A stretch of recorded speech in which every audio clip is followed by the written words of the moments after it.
Oh, should we? Where is the intro?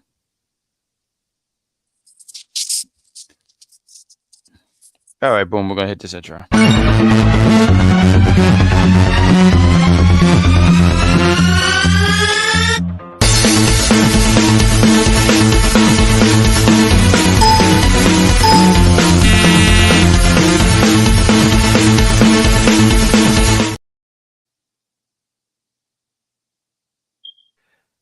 Hello, everybody, and welcome to Unpopular Review, the entertainment side of Unpopular Review. As the graphic shows, we're going to be talking about Loki Season 2, Episode 1. I'm usually joined by my trio. One got married, one wasn't feeling so well, so they left me in charge. Bad move, but they left me with a lovely guest, Danny Van Webster. What is going on? DVW. That's what we might have to call you now, DVW. I don't mind. So why don't you just real quick tell the lovely people we're starting a little late. The episode debuted at 9. We usually like to go at 10. But things happen in the world of podcasting. But why don't you tell the lovely people what did you think about just a quick synopsis before we go into episode 3? What do you think about Loki season 2 so far? And what do you think about this episode? So far, as we are in like halfway through like this latest season, I'm really liking this a lot more than the first season due to a lot of things, some non-spoilery stuff, and the other spoiler territory, which we'll talk later down the line. But for starters, on the non-spoiler stuff, I just love like the cinematography throughout like the first 3 episodes compared to like Mm-hmm. like the first season. Like the second season, it feels more cinematic, especially with the visuals, every cinematography, like every shot. Mm-hmm. I'm sorry. I thought you was gonna say more. Yeah, I think the way that everything was is shot, that's a great way of pointing out things. I thought this episode was a little slow. I didn't mind it. I felt like I would have to watch it back and maybe my mind would change. I thought it was a little slow, but I thought it did what it had to do to progress the story going further. They are looking for. I don't even think originally they were look. Okay, so walk with me a little bit because in the first few minutes I was moving around a little bit. So we get the return of Renslayer, right? She's Both back Renslayer and Miss Minutes. and Miss Minutes. They're back. Oh my god, I almost swallowed my own spit. That would have been terrible on there. But they're back and they hunt a young man. Now, question, was that time I forget the guy, but he's the variant of Kang. That thou should remain. That is him, correct? Yeah, that's the variant of Kang the Conqueror, otherwise known as Victor Timely. Yeah, Victor Time. Okay, and cause I saw that, I was like, huh, who's this kid? But it plays until later on because they're going to be hunting for him. Not only Renslayer, but also Loki and Mobius. They go hunting for him. They go into Chicago, which is terrible. They go into Chicago, what 1883 or something like that. I felt like this was a whole time like this episode. I felt like I was learning history while they were telling me I'm going back in time in this time because there's one part in the episode where they say, "Oh, this happened in the Chicago 1886," and I said, "That's okay." But what did you think about real quick about the opening scene, the mid scene? Why don't you give some thoughts about what did you think? Well, first, I believe it was 1893. Second, it was more of a like historical event in a branch timeline, and they're like, I'm, well, it was really like it was good to see like both Miss Minutes and Renslayer again, as well as like getting like a new getting a new feeling on a new setting in the area like they were in. Hmm. As in the first season, we were jumping through like historical timelines, but now we're jumping through historical timelines in other branch timelines rather than like the timeline that we all think we knew. There you go. Yeah, yeah. So yeah, no, you was right. And one it was 1868, and another one was in 1893. It was hard to keep up with all this, which Loki and Mobius they go and explore. Um, as they go there, they end up they're in Chicago. They're eating something. It looked pretty yum. Um, but they go into this, I guess it's like a show. The guy's having a show or something like that, talking about Victor. Um, he's having a show. Matter of fact, they pick up right where this scene was in. Ant-Man, the Wasp, Quantumania post-credit scene. Yes, sorry, I was distracted by something. Someone was writing something, but yes, absolutely, they picked up on this scene, and I thought it was cool. They picked up on this scene, and Loki's sitting there saying, "That's him, that's him, that's him," and he's like, "Him," and they're like, "Yeah, that's the one who should remain," and they're like, "Really? That's him? He seems so harmless," which he does because he's doing poetry and he seems very harmless. He what did he does? He's stuttering a little bit. It seemed like he's not so sure about himself. He don't seem like the conqueror that we knew at the end of season one. Matter of fact, I actually liked him a lot more here. I dig the hair and the presentation. And I think that's what I kind of liked about this episode when you were talking about the way things were shot. I think that's something I liked. I don't know what it was that brought me back or made me how do I word this? I, I don't know. It's just the way that it was shot that was cool. It kind of gave, not that I know what 1893 was like. I'm pretty sure they didn't even have freaking TVs or anything like that. But I think the way it was shot, it made it kind of feel like it was definitely old school and gritty. So I thought that was really cool. But they're trying to get him down. But it's not even just Renslayer because she's there, Miss Minutes, not only just them, Mobius and Loki going after him. There's also these guys who's in this particular timeline because they're amazed with his technology and magic. They're like, dude, I want you to work for me. Which ended up being a whole big thing about this episode because they're chasing him down, talking about um talking about Victor and Victor Timely. I'm glad that I got that right here. And as they're going after him, there's a spot later on in this episode where Renslayer she tells Miss Minute. I feel like up to this point we didn't see Miss Minute up to this point in this episode, right? We didn't see her at all. But then she does the thing where they says, "Now is your cue," and then she shows up. She's a big freaking ghost. Talking about Miss Time, not Miss Time, the clock. She's a ghost. Matter of fact, there was a period in this episode where I was wondering why she was black and white. I thought that's just how she was, and then later we'll talk about it later. But she does a jump scare. She's scaring these people. She's showing her abilities. Miss Minute showing her abilities, showing that she can become a big giant clock. Um, there's a lot of stuff going on here, but I'm doing a lot of talking. Please take the floor. Um, anything that I missed that you feel like should be mentioned? Um, thoughts, please take the floor. Well, thoughts, they didn't really like. I'm not sure, but I don't think that they explain like how, as like an AI, how Miss Minute's like abilities work. How like she can shapeshift from like her default like orange like pocket watch look to like a ghostly black and white. I mean, I get like she like went black and white just to fit in with the time period, but Mhm. I kind of wish like they went That more makes into sense. depth on like how does like her abilities work. And second, they were definitely right about like how this variant of Kang the Conqueror, Victor Timely, is just very harmless. I mean, Mhm. kinda. I get the impression that in this branch timeline, he's kind of like if Thomas Edison, who is an inventor but is also kind of like a con man, when he was like, I believe, was selling like one of his inventions to some guy bidding for $1,000, and then a few minutes later, he chases Vic Timely after being ripped off. Yeah, no, he went. There was some guy. What did he say? He said something about he said something about his height was wrong. And he said, "No, you're supposed to be bigger, right?" That particular scene. It's a prototype. There you go. It's a prototype. Um.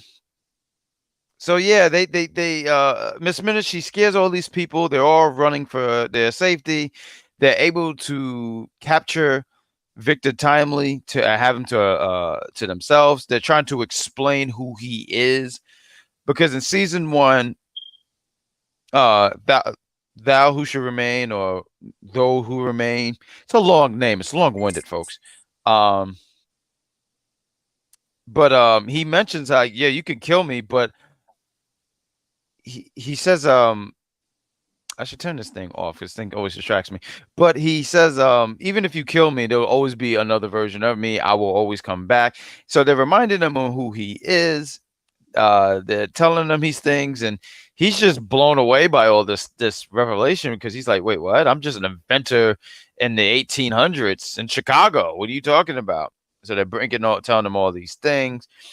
Miss Minutes mentions to him that you created me, Renslayer. Matter of fact, I feel like I missed a scene. I'm sorry, I missed this scene. We talk about Renslayer and Miss Minutes being back, but talk about them being back. But we also get what is this dude's name? Oh my god, the female Loki. I'm sorry, I usually have these notes, but Sylvie, she's Yes. back. She's back in action, and she wants to get she wants to no, she don't want King. She wants to kill this King. She just wants to get rid of him because she just knows what he's about or knows what he might become. So she's trying to kill him, but as she's trying to kill him, Loki is saying like, "Dog, like we need him to fix the TVA." And she says, "I don't give a damn about the TVA. That's all you care about. No, we need to get rid of him." Loki keeps trying to explain to her, talking about Sylvie, that if we get rid of him or if we kill him or we lose him, then the timeline that you're in, you won't have a timeline. You won't have a world to go to and none of that stuff. So we have to keep him. She doesn't want to hear it. She's trying to kill him still, but Loki was able to prevent that from happening. And as he does that, that's when he loses Victor Timely, and that's when Renslayer and Miss Minutes, and that's the spot that I spoke about. But then there's also later in the episode, I thought this was actually really funny. I wanted to touch on this a little bit because I thought this was hilarious. The scene where Mobius get the two bikes. It's like two bikes. It's a bike with two seats, and Loki's like, no, no, I'm not doing that. So he was definitely Loki was not for it. I don't think they showed him ever getting on it. But like I said, I mentioned that scene where in the cabins, but then they're on a boat, and it's Miss Minutes and Renslayer and Victor, and they're all having a conversation, and they're just trying to bring him in. Once again, telling him what he's about and how he invented or created the TVA. Um, and and he's like, yeah, that's what the wizard said, talking about Loki. And then they try to make it like Loki is the bad guy, like he goes between sides. One moment he's good, one moment he's bad. I felt like something I should have touched on earlier though, because I thought I don't think there was a reason for this, but I feel like it was a little bit of an Easter egg here. But early in the episode, right, Loki and Mobius, when they're walking, they run into those. It's like these. It's carved. It's like it has Thor, Otis, and some other dude. I forget what the guy's name was, but that's where Loki said no one ever heard of this guy. And that's when Mobius was like, "Oh yeah, oh I forget his name. It's like something the Great." And I think Loki was just annoyed. I just wanted to touch on that because I feel like that was one of those Easter eggs that someone's gonna break down. I haven't watched anything about breakdowns for episode 3 of season 2, but I'll finish this part right here, and then I'll let you take the floor here, Danny. Um, but they're on this ship, and it almost looked like a little bit in this episode Renslayer was kind of falling for Timely because he makes the flower for her, and she's like, "Oh, thank you." And it looked like he touches her hand and rubs her hand, and she falls asleep. And this threw me off because I just it just came out of nowhere where she's on uh, uh this canoe or something like that from the ship, and she just falls in the water, and you see Miss Minutes and Victor just waving bye bye, and you just see Renslayer row towards keep rolling to I gotta say she has tremendous upper body strength because I would have been winded after that. But we're getting closer to the end. But what did you think about all of this? Well, on the Easter egg that you mentioned with like it was some like totem poles or Yeah, something where it yeah. had Thor and Odin's. I also like forgot the third name on that, I'm gonna have to like either rewatch that episode or like find like a breakdown Easter egg, like either probably the next day, like new rock stars will like break it down. Sure. Sure, I think because I'm very sure by the time this episode ends, we'll figure it out. Yeah, and Um, also the whole sure. like Victor Timely dropping like Renslayer off the ship. It gave me the impression like Miss Minutes is pawning this variant, and gives me like a theory that possibly like later on in the second half of the season, it could be Miss Minutes who turns out to be the big antagonist. I can see that. There's something about that I could see. The person's name was uh Balder. That was his name, Balder. He was never so what I'm seeing here, he was never in the MCU, but yeah, Balder the Great. So that's why no one knows about him because he wasn't in the MCU. Um, but Miss Minutes and Victor Timely, they go into his laboratory. This got weird to me. This scene right here, right? This scene Right. got weird. It got weird because you know, she's reminding him once again on who he is about. You can invent this, you can make this, but then she start going into this. You had feelings or you liked Renslayer, did you? What about me? And this is the part where I thought you said this brilliantly when you talked about why she was gray and white just to fit that time because then she became orange. I had to rewind that because I said, wait, why did she just become orange? Um, but this part got weird to me because now she's sitting there going like, like that could have been almost like that could have been me, but you didn't. You made me this instead of I could have been yeah gal. I'm like, you're a freaking clock. You're a whole damn clock. Like you have like not only do you have actual hands, you have hands on your face. What are you talking about, Miss Minutes? What are we even getting at? And why am I and I was very uncomfortable when this clock wanted to sit here and be with this man. And she sat here and then she put her face on some mannequin or something and said, I can be your gal. No, Miss Minutes. That's not what I came here to watch for. Disney, what the hell is this? I don't know why this was going on my television. And I said, I'm going to be reviewing this. And then I think he couldn't take this because he sat here and said he's not into orange or not into clocks. And if you are into clocks, stop it. Oh God. That's the you are that is you should be ashamed of yourself. And God. yeah, what did you think about this very horrendous scene? Uh, I I got no words for this.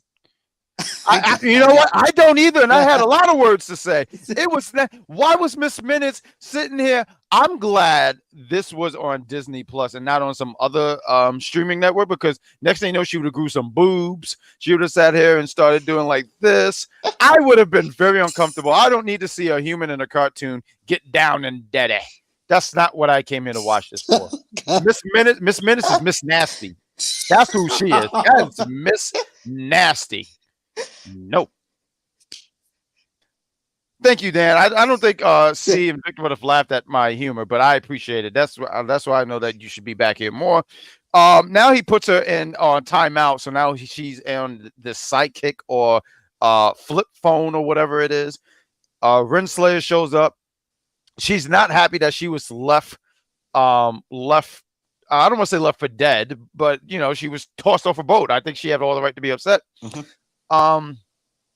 She's ready to what do they call it? It's not poise, but like the gun that she got and you could just disappear. I forget what they call it. It's like Pierce or something like that. I know it begins with a P. I believe that's the first prune machine. Prune. The one prune. that sends like any variants into the void. Yes, that's what it's called, pruning. Thank you. And she was ready to prune him. She's sitting there saying, "You're gonna have to listen. You're gonna listen to me, or I'm gonna prune you." And he's shook because this is not the king that we know. This is like Coward King. And Loki and Mobius finally make it there. They come in time to make the save. And when it looked like all is lost because she has the prune, um, Sylvie shows up. She saves the day, and she was it looked like she was going to kill Victor, but he doesn't. She doesn't. She says, "Don't make me regret this. Let them go." Talking about Mobius and Loki. I'm sorry, there's so many names. I'm trying to remember everything in one spot. And but she says, "Leave Renslayer to me." Loki was like, "I."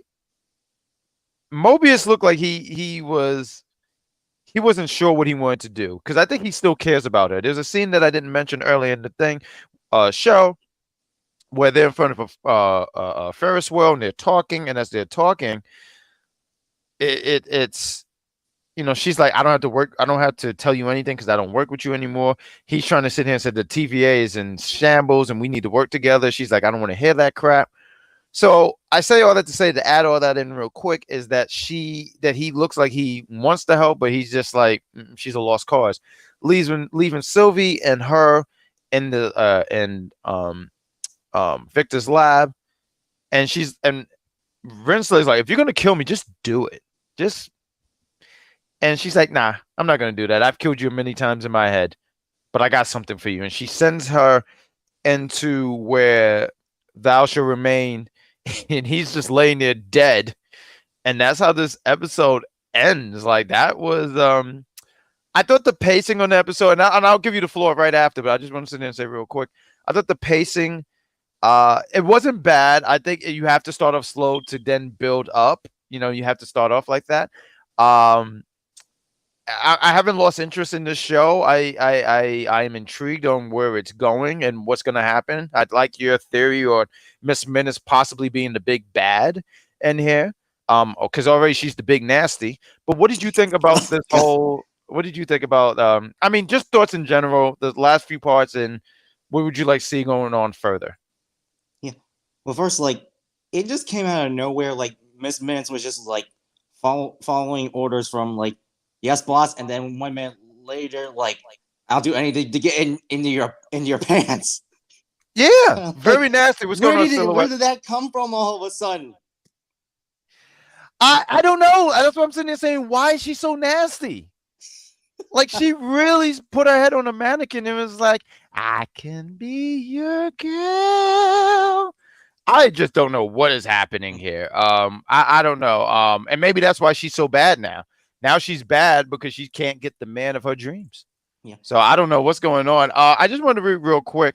Silhouette, he's a great follower of the show, like how you are. And he says, I'll read real quick. He says, "Is this season 2, episode 3? Because woo, Miss Minutes was thirsty. She was. Someone put some ice in that glass because she is very nasty. Fantastic episode this week."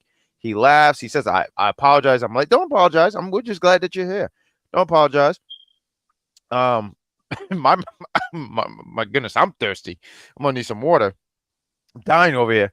I think what occurs this season chronologically leads to the creation of the Council of Kangs we see in Ant-Man 3, which I think is set 3 years after Endgame. Is that correct? Is that set after 3 years? Do you know?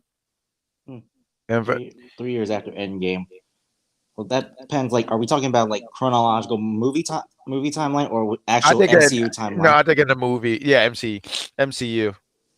But that makes sense because 2023 was the was well, you said, oh, Ant-Man was 3 years after, so that would be 2026, right? Yeah. Mr. Minutes acting like the robot from Flutter, thirsty for Robin Williams. See, I haven't seen Flutter in a long time. Now I might have to. I don't even know if I want to see that movie. Now hearing that, supposedly due to Cassie being 18 in Ant-Man 3. Oh, Yeah. well, wasn't she 18? Because I forget, so forgive me, but wasn't she 18 in Endgame? Because Endgame sped up 5 years. So did they go 3 years already? So I asked because I just generally forgot. But we'll wrap up this episode because we went 25 minutes in. Do the math. Dude, you should not trust me to do math. I just discovered what 2 + 2 is, so don't do that. But I thought it was a fun episode. I mean, I don't want to say it's my favorite. I feel like as time goes on and we've finished the episode, the series, I could say, "Oh, this was my favorite episode." But I thought it did what it needed to do to progress the story, and I thought it just did. I thought it did what it had to do, and I'm interested in seeing what episode 4 has. And we're going to be back here again next week with episode 4, season 2 of Loki, or we might just call it the Thirst of Miss Minutes because woo, she nasty. But we're gonna end this episode because I want to get a Philly chopped cheese before the night is up because we had chopped cheese on Saturday and it was fantastic, and I fell in love with it ever since. And some leaked pages from the official MCU timeline book. So Silhouette is saying, I'm getting this from the MCU Wikipedia, and he says the timeline and all that stuff. So he says peace. We're gonna say peace. We're gonna be here. There's links in there. So if you like wrestling, there's a link to the wrestling side of things. Also, not former, but co-host. Oh my God, co-host of the show. She couldn't be here. See the Superior. You could check out her YouTube page. She got some fantastic nerd content there as well. And yes, I do need water. My throat is just so dry. I don't even know if I should say that on there, but it's so dry. But we're gonna end the show. I'm the great Grand Slam Pooh, aka Bad Guy Jack. This is DVW Dan Van Webster. I don't know if you watch wrestling, but that is like a wrestling name. Like that is such like a good guy. Like I would sit here and throw flowers instead of a tomato your way because that seemed like you're really a good guy. But that's the show. We'll be back again next week for more Loki content. So why don't you DVW? Why don't you say good night to the lovely people? Good night, everybody. That was fantastic.